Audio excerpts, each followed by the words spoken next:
Hey folks, welcome back to the channel. Hello. So I'm making a dragon. A big dragon. A big dragon. That is big. It is. Now I got this mold about 4 or 5 months ago. And it takes about 700 mils of resin. So I've been putting off making it because 1 minute I was going to do this, and 1 minute I was going to do this, and 1 minute I was going to do this. I couldn't make a decision. Shocker. So I finally decided what I was going to do with it. And here is what I do. So I have got some micas. I've got some of the tiny turners, and I've got the silver metallic mica from Let's Resin. Yeah. And the first thing I do is just go across all of the, I suppose it's cartilage, what you'd call the cartilage bits. So like, the top of the tail, round the wing, all those sorts of bits. The sort of the hard bits, if you like. I can't remember if I did the horns. Anyway, we'll see. Be a surprise when I demould. And then I took some of the dark matter ethereal tiny turner, and I did the shoulders. This was quite hard to actually capture on camera because it picks it up sort of. Yeah, it was hard to do and capture it whilst I was filming it because it's such a big giant mold. Yeah. That, you know, it's it's massive. It really is. Did you enjoy doing it though? Do you know, I really did. So Kirk was away in the week, and I started doing this at about 10:15 at night. Oh, really? Yeah, I did this about 10:15 at night. So is this while I was away, this is when you were like, oh, I got so much done without you interrupting me all the time. Yes, that's the one. Yeah. I got so much done, I didn't even stop. I just kept going. Wow. I know. And I come back, and then the day after, I'm asking you stuff, and you're like, oh my God, go away again. Because it was like you stored up all of your questions for one day. Yeah. And right, this is how it goes. So I'll be sat there doing things. I'll be engrossed. I'll be mid something. And he'll say, can I just ask you a question? So I stop what I'm doing. Yeah. If I'm mid make, I take my gloves and I turn, yes, how can I help you, my love? And he says, blah, blah, blah. And I'm like, I answer him and I'm like, okay. And he's like, yep, thank you very much. And then I turn it back round and I get myself all settled and back into what I'm doing. And he says, oh, just one more thing. And that carries on for a good half an hour. Just one more thing, just one more thing, just one more thing, just one more thing. And it's like, by about the 7th hour of that, yes, I got a little snippy with you. I was like, what do you want? I know. Well, what you should do, what I feel would be the way forward, is make a list of all your questions, and then we'll have question time with Nikki. And I can answer all your inquiries at the same time. Or, just putting this out there, right? I give you a list of things that need to happen before I start editing videos. We'll do that then. No, I've given you the list before. No, you haven't. Where is it then? It was verbally. Well, I don't want a verbal list. Give it me in writing and then you've got proof. Anyway, back to my dragon. So in the wings, I have put nether. Because I love the colour nether. Then down in sort of the underbody, I put ether. Now, I was going to trim this up, but I left this in because you can see there, it's the same colour, but it just changes. You can see with the. You can see there that you've got the pink, the teal, and it's the beautiful colour. And I specifically wanted that on the underbody because my thought process for this dragon was that I wanted it to be a wintry dragon. Now, I wouldn't say I necessarily succeeded in wintry dragon. Yeah. But it's a chilly bad dragon. It's a chilly dragon.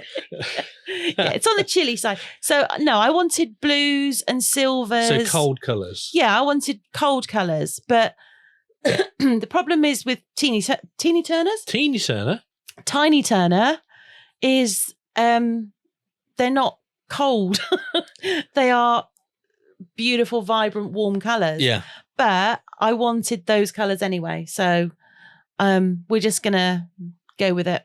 But I was loving how these colours were looking going together, because I've never, and I did use quite a bit of these colours to be honest. Well, it's a massive mould. It is a massive mould.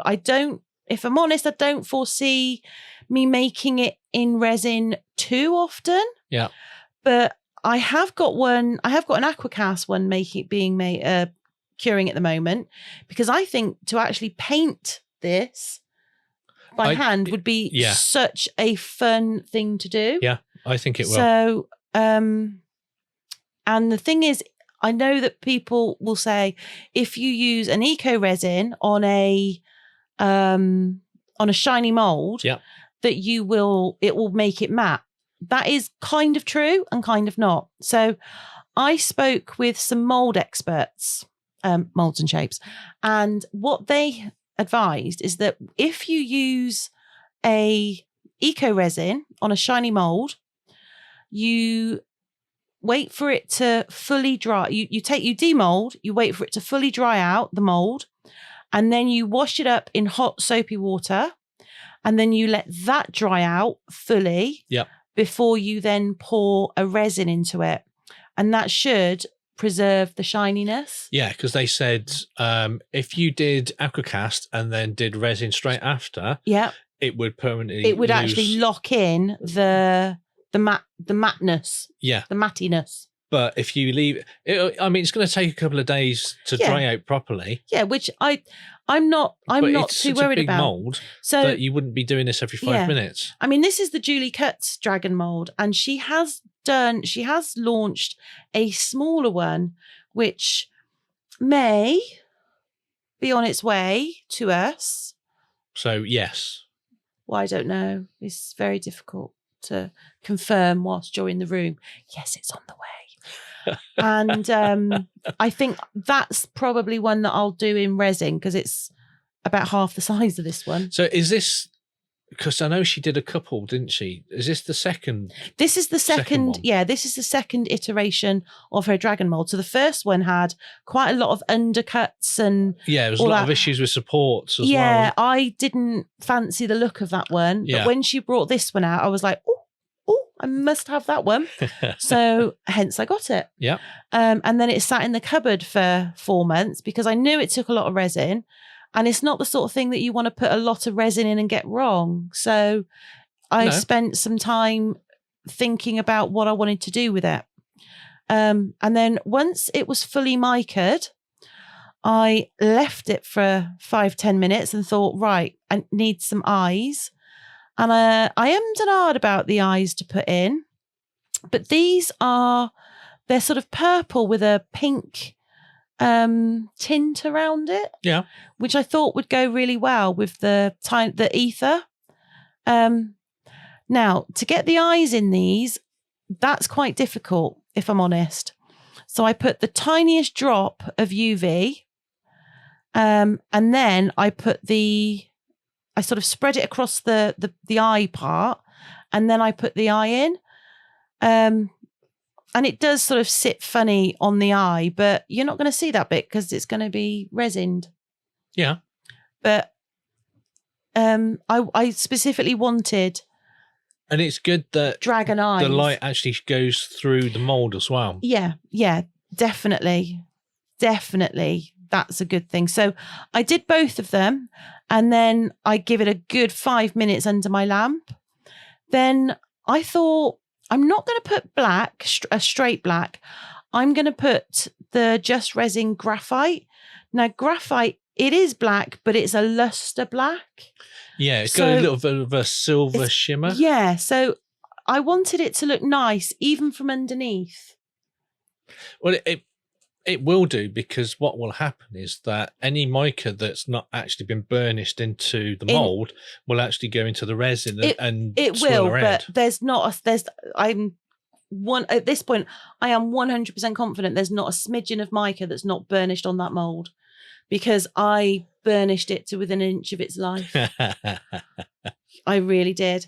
So I made up 2 lots of 300 and thought, well, that'll be enough, because I'm sure in the video that I watched of Julie Katz that she uses about 600. Yeah. And it wasn't quite enough, if memory serves. I did this a couple of days ago now. I've slept since then. Can't remember that far back. But yeah, it's not quite enough. So I made up another sort of 100. And I think I used about 70. Okay. And it's all deep pour. So it's absolutely fine to do it in one pour. Although it's not that deep anyway. It's not. No, it's not. It's not above the limitations of craft resin deep pour, because we only use craft resin. So or normal pour. No, you can't use normal pour. You have to use deep pour. Yeah. Yeah, it's too deep for normal pour. Oh, okay. Because the body's quite thick. Right. Okay. So I used deep pour, and then I left it to cure for 2 days. It was a couple of days. Yeah. A couple of days. And then it was time for the demould, and I was like, there was dolphins communicated with. Yeah. I mean, I was a happy bunny. Now, you can't see them there. You can just the eyes, but the eyes looked awesome. The eyes look, yeah, you can see them there. I thought they looked really good. I think it's incredibly effective. There you go. So what are you going to do with it? What am I going to do with it? Yeah. What do you mean? Well, what would you do with that? Would you just have that as just lay on the table, or would you put it onto something? Would you put it on a hang on the wall? I'm just going to have that as an ornament. So you're just going to have it like resting on a unit? Yeah, I think so. Yeah? Yeah, I think so. I mean, you could hang it on the wall, but no, I don't know. Huh? No, I don't think so. I think it's an ornament. So it definitely looks like a winter dragon. Yeah, that's what I was going for, a winter dragon. Yeah. Because the next one I do will be a spring dragon. Okay. Which will be in about 3 months when I've worked out what I'm going to do with it. Okay. So all I did at this point is I got out my silver pen and I just gave her some silver claws. So why didn't you do the claws while you were microing everything else? Because it was too difficult. Okay.